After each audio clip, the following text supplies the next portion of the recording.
ناظرین یہ لفظ چھوٹا ہے صحیح، لیکن حقیقت یہ کہ آپ کسی بھی حدیث کے طالب علم سے پوچھئے، اس کو ایک نیریشن دے دیجئے اور اسے یہ کہیے کہ بیٹا اس نیریشن کے ایک ایک راوی کے بارے میں آپ مجھے ذرا تفصیل سے بتائیں اور ٹیکسٹ کے بارے میں بھی بتائیں کہ یہ ٹیکسٹ صحیح ہے۔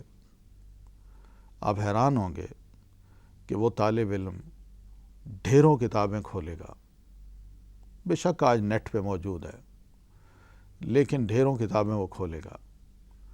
ڈھیروں کتابیں کھولنے کے بعد اس نے ہر ایک کے حالات کو پڑھنا ہے اور پڑھنے کے بعد علماء کے جو کمنٹس ہیں وہ بھی جاننے ہیں، اور ان حالات میں ہم سب جانتے ہیں کہ پوری بایوگرافی پڑھنی پڑتی ہے اور پھر ان کی اتھینٹسٹی، ان کی عدالت اور ان کی ثقاہت کو بھی پڑھنا ہے کہ وہ خود کیسے تھے اور ان کے ٹیچرز یا ان کے اسٹوڈنٹ اپنے اس ٹیچر کے بارے میں کیا کہتے تھے۔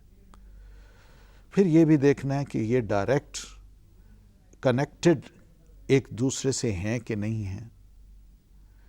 پھر جو نیریشنز ایک کے بعد دوسری ایک سے نکلتی ہیں، مثلا نبی علیہ الصلاۃ والتسلیم سے سیدنا عمر رضی اللہ تعالیٰ عنہ نے یہ روایت کی۔ اب سیدنا عمر سے 4 بندوں نے سنا، ان 4 سے پھر ہر ایک سے 3 اور 3 نے سنا۔ اب ہر ایک کی نیریشن کو اس نے اکٹھا کرنا ہے۔ اکٹھا کرنے کے بعد جو 25، 30، 40 کے قریب ہوں گی، ان کو اکٹھا کرنے کے بعد اس کے بعد اصل کام جو ہے وہ اسٹڈی کا ہے کہ اب اس میں دیکھنا ہے کہ کون حالات کو بھی پڑھ کے جمع کر کے کمنٹس بھی علماء کے پڑھ کے پھر اس کے بعد یہ دیکھنا ہے کہ کون سی نیریشن ٹیکسٹ کے ساتھ مور اتھینٹک ہے۔ اس اتھینٹسٹی کے ثابت ہونے کے بعد پھر یہ لفظ صرف اتنا کہا جاتا ہے ھذا حدیث صحیح، یہ حدیث صحیح ہے۔ ناظرین ایک پہلو تو یہ ہے۔ اسی حدیث کے بارے میں اب میں کہنا یہ چاہوں گا کہ علم حدیث جو ہے اس کی 2 قسمیں ہیں، ایک ہے علم الروایہ اور دوسرا علم الدرایا۔ علم الروایہ یہی ہوتا ہے کہ ایک نیریٹر حدیث کو لیتا ہے، اپنے ٹیچر سے سنتا ہے، اس کی پوری چین اور اس کی ٹیکسٹ وہ روایت کر دیتا ہے، اس کو راوی بھی کہتے ہیں، اور بینی ویسی روایت کر دے، کوئی کمنٹس نہیں دیتا وہ، تو اس راوی کو مسند بھی کہہ دیتے ہیں۔ یعنی ایک ایسا راوی ہے جس نے حدیث کی سند لی اور اس سند کے ساتھ آگے بیان کر دی، بس۔ تو جس راوی کے پاس صرف اتنا علم ہے کہ میں نے نیریشن لی ہے، اس کو یاد کیا اور اس کو ایز اٹ از آگے بیان کر دیا ہے، کوئی کمنٹس نہیں دیے، اس کو کہہ دیتے ہیں علم الروایہ۔ علم الروایہ۔ اور اسی کے ساتھ اس کے دوسرا علم چمٹا ہوا ہے، وہ ہے علم الدرایا۔ درایا کا مطلب ہے کہ پہچان، انڈرسٹینڈنگ، ڈیپلی انڈرسٹینڈنگ، کسی شے کی گہرائی کے ساتھ اسٹڈی کرنا اور اس کو سمجھنا۔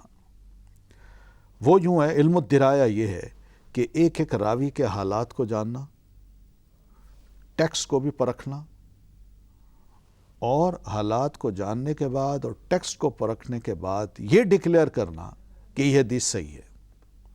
علم الروایہ میں یہ چیز ڈکلیئر نہیں کی جاتی، علم الدرایا میں یہ چیز ڈکلیئر کی جاتی ہے کہ جب تک یہ پتہ نہ چلے کہ یہ حدیث صحیح ہے، تب تک جا کے اس حدیث کو اتھینٹک قرار نہیں دیا جاتا، اور جب پتہ چل جاتا ہے ایک ایک راوی کے حالات کو اور پھر اس کے بعد ٹیکسٹ کی اسٹڈی کو کہ واقعی یہ سب چیزیں اتھینٹک ہیں، تب جا کے اس حدیث کے بارے میں یہ کہا جاتا ہے کہ یہ حدیث صحیح ہے۔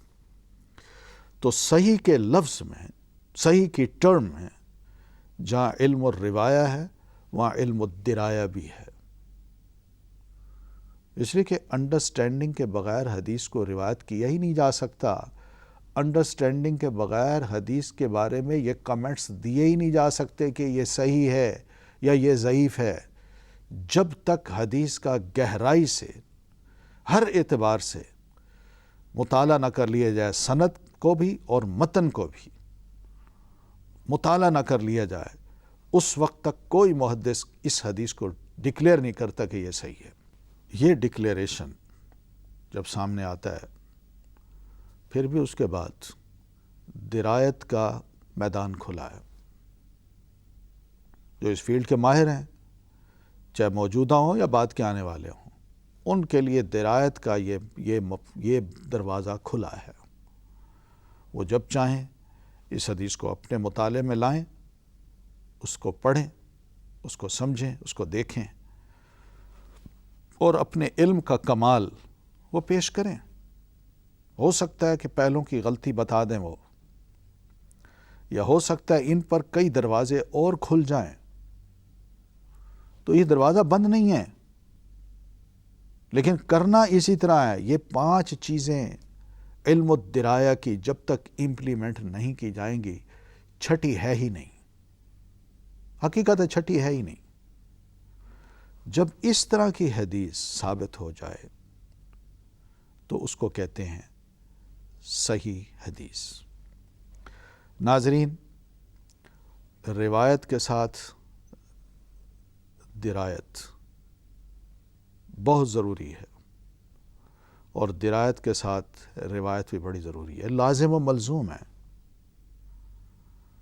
محض حدیث کو روایت کر دینا، یہ روایت تو ہم کہہ سکتے ہیں کہ علم الروایہ اس کے پاس ہے، بس اتنا جانتا ہے کہ ایک نیریشن ہے، اس کی سند کو یاد کر لیا، اس کے متن کو یاد کر لیا اور روایت کر دیا، بس۔ لیکن اس روایت کو اچھی طرح ڈیپلی سمجھنا اور سمجھنے کے بعد اس کے بارے میں کمنٹ دینا، یہ صحیح علم الدرایا ہے۔ یہ محدثین کی میں بات کر رہا ہوں۔